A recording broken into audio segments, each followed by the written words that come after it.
الحمد لله رب العالمين والعاقبة للمتقين والصلاة والسلام على أتمان الأكملان نبينا محمد وعلى آله وصحبه أجمعين وبعد. قال الله تعالى: يا أيها الذين آمنوا كتب عليكم الصيام كما كتب على الذين من قبلكم لعلكم تتقون. سامعین محترم، روزے کے فوائد اور اس کے اثرات. اللہ تعالیٰ کے ناموں میں سے ایک نام حکیم ہے، اور حکیم وہ ذات ہوتی ہے جو حکمت سے متصف ہو، اور حکمت کہتے ہیں کسی کام میں مہارت حاصل کرنے کو اور کام کو اس کے موقع محل کے مطابق کرنے کو. اللہ تبارک و تعالیٰ کے اس نام کا تقاضا ہے کہ ہر چیز کو اللہ تعالیٰ نے اپنی حکمت بالغہ کے تحت پیدا کیا. جس نے اس کی حکمت کو جان لیا سو جان لیا، اور جو اس کی حکمت کو نہیں سمجھ پایا تو یہ اس کی اپنی کم علمی ہے. سامعین محترم، روزہ جس کو اللہ تعالیٰ نے اپنے بندوں پر فرض قرار دیا ہے، اس میں عظیم حکمتیں اور بے شمار فائدے ہیں، جن میں سے چند ایک آپ کے گوشے گزار کروں گا. فائدہ نمبر 1، روزہ ایک ایسی عبادت ہے جس کے ذریعے بندہ اپنی محبوب ترین چیزوں جیسے کھانا پینا اور جماع کو اس کی فطری محبت کے باوجود چھوڑ کر رب کا قرب حاصل کرتا ہے، تاکہ اپنے رب کی رضا، اس کی خوشنودی اور جنت حاصل کر سکے. اور اس طرح روزے دار کا اپنی محبوب ترین چیزوں پر رب کی رضا اور پسندیدگی کا اور آخرت کو دنیا پر ترجیح دینا واضح ہو جاتا ہے. فائدہ نمبر 2، روزہ تقوی کا ذریعہ ہے، بشرطیکہ کہ روزہ دار اپنے روزے کو واجبات کے ساتھ ادا کرے. فرمان باری تعالی ہے: یا ایھا الذین آمنوا کتب علیکم الصیام کما کتب علی الذین من قبلکم لعلکم تتقون. اے ایمان والو، تم پر روزے رکھنا فرض کیا گیا جس طرح تم سے پہلے لوگوں پر فرض کیے گئے تھے، تاکہ تم تقوی اختیار کرو. سورہ بقرہ آیت نمبر 183. سامعین محترم، روزے دار کو تقوی اختیار کرنے کا حکم ہے، اور تقوی اللہ تبارک و تعالیٰ کے احکامات ماننے اور اس کی منع کردہ چیزوں سے بچنے کا نام ہے. اور روزہ رکھنے کا سب سے بڑا مقصد یہی ہے.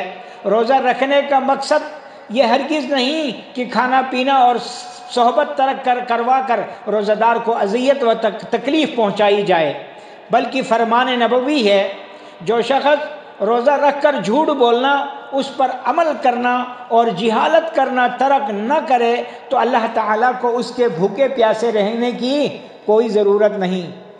فائدہ نمبر 3، روزہ نفس کی تربیت، اخلاق کو تہذیب اور روزہ دار کے اندر استقامت کی صفت پیدا کرتا ہے. روزے کا ایک تہذیبی پیغام ہے جس کے گہرے اثرات مسلمانوں کے اخلاق پر پڑتے ہیں. اس طرح یہ روزہ دار کے اندر خوف الہی کی صفت بھی پیدا کرتا ہے. سامعین محترم، یہ خوف اس کے نفس کی نگرانی کرتا رہتا ہے اور اندر سے ضبط نفس پیدا کرتا ہے. پھر ایک روزہ دار مسلمان سے جو اعمال صادر ہوتے ہیں وہ اس خوف کے تابع ہوتے ہیں. کیا آپ نے کبھی ایسا روزہ دار دیکھا ہے جو اپنے رب کے ساتھ سچ تو سچ بولے اور لوگوں کے ساتھ جھوٹ بولے، جو اپنے روزے میں مخلص ہو اور معاشرے میں منافقت پیدا کرے؟ اخلاص ایک ایسی اکائی ہے جس کو تقسیم نہیں کیا جا سکتا، اور بلا شبہ روزے کی کوہان کی چوٹی اور معاملے کی جھڑ اللہ کے ساتھ اخلاص ہے.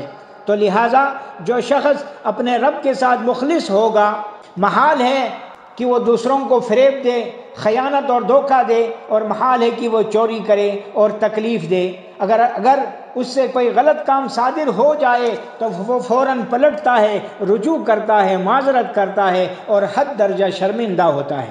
سامعین محترم، روزہ اخلاق کو جوڑنے اور اندر سے مضبوط بنیادوں پر کھڑا کرنے کے اسباب میں سے ایک بنیادی سبب ہے، اس لیے کہ ظاہری خوبصورتی کو کوئی فائدہ نہیں جب تک اندر سے بنیاد مضبوط اور پختہ نہ ہوں. اس لیے کہ روزہ داروں کے اخلاق ثابت قدمی، استمرار و دوام اور ترقی جیسے صفات لیے ہوئے ہوتے ہیں، اس لیے اندر اور باہر اس کی مکمل حفاظت ہو رہی ہوتی ہے. سامعین کرام، فائدہ نمبر 4، روزہ انسان کو غلط عادات کی حکمرانی سے چھٹکارا دلاتا ہے.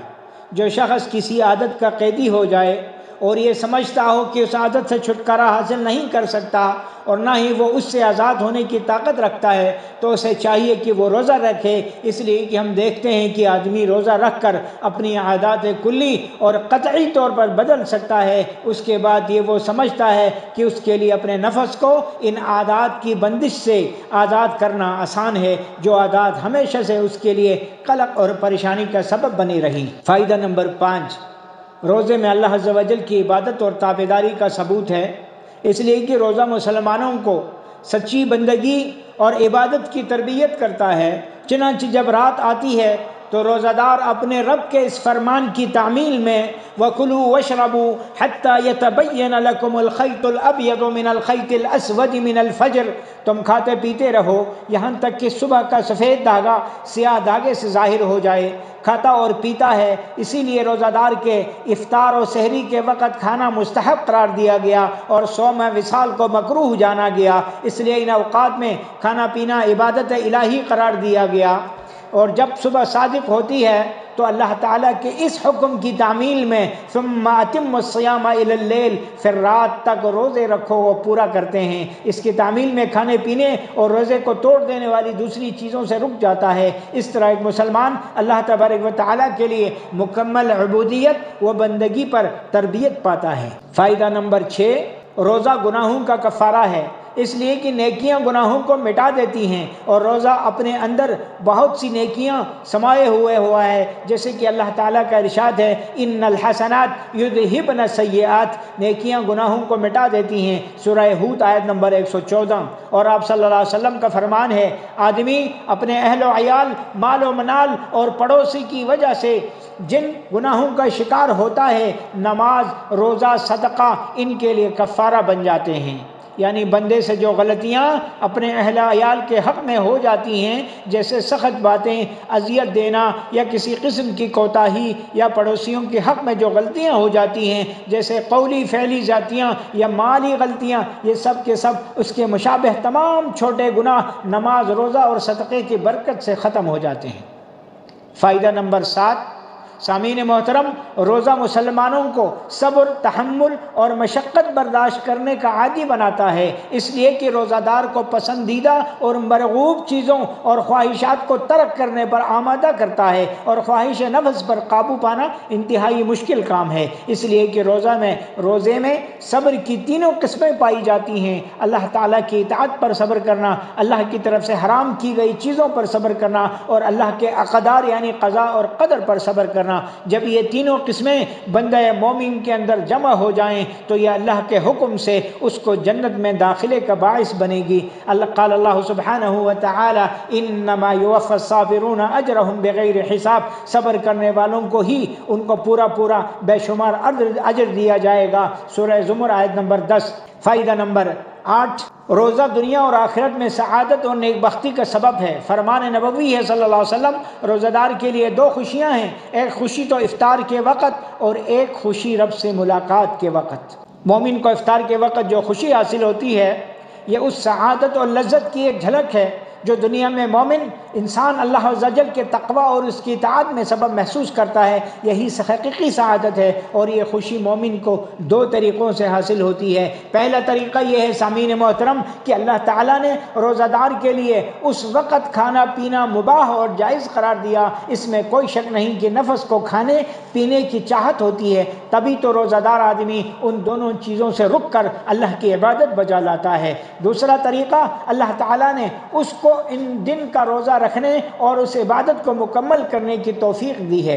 سب سے بڑی خوشی روزہ دار کو اس وقت حاصل ہوگی جب وہ آخرت کے دن اللہ تعالیٰ سے ملاقات کرے گا۔ اللہ تبارک و تعالیٰ اور اس کے روزے کا سب سے بڑا بدلہ اس کی شکل میں دے گا کہ روزہ دار اس کے حق میں شفاعت کرے گا اور باب الریان کے راستے جنت میں پہنچ جائے گا۔ فائدہ نمبر 9، روزے سے ایمان بڑھتا ہے اور بہت سارے عبادات کی بجاوری میں جیسے نماز، تلاوت قرآن، ذکر اذکار، صدقہ، خیرات، دعا، استغفار، توبہ کرنے میں بندے کی مدد کرتا ہے اور نفس کو حرام کاموں میں پڑنے سے روکتا ہے۔ تو روزہ ان عظیم نیکیوں میں سے جو برائیوں کو ختم کرتا ہے۔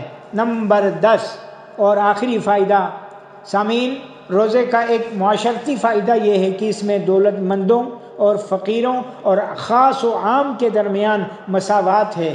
یہ لوگوں میں ایک امت کے افراد ہونے کا احساس بیدار کرتا ہے، چنانچہ سب کے سب ایک ہی وقت میں کھاتے ہیں اور ایک ہی وقت میں روزہ رکھتے ہیں۔ نیز مالدار روزہ دار شخص کو اللہ کی نعمتوں کا احساس دلاتا ہے، چنانچہ وہ فقیر ضرورت مند افراد سے ہمدردی کرتا ہے۔ نیز روزہ رکھنے کی برکت سے شیطان کے بہلاوے کم ہو جاتے ہیں۔ روزہ معاشرے میں تقویٰ پیدا کرنے کا باعث ہے اور اس سے لوگوں کے باہمی تعلقات بھی مضبوط ہو جاتے ہیں۔ دعا ہے کہ اللہ تبارک و تعالی ہمیں ان تمام فوائد کو سمیٹنے کی توفیق عطا فرمائے اور تمام روزوں کو مکمل اخلاص کے ساتھ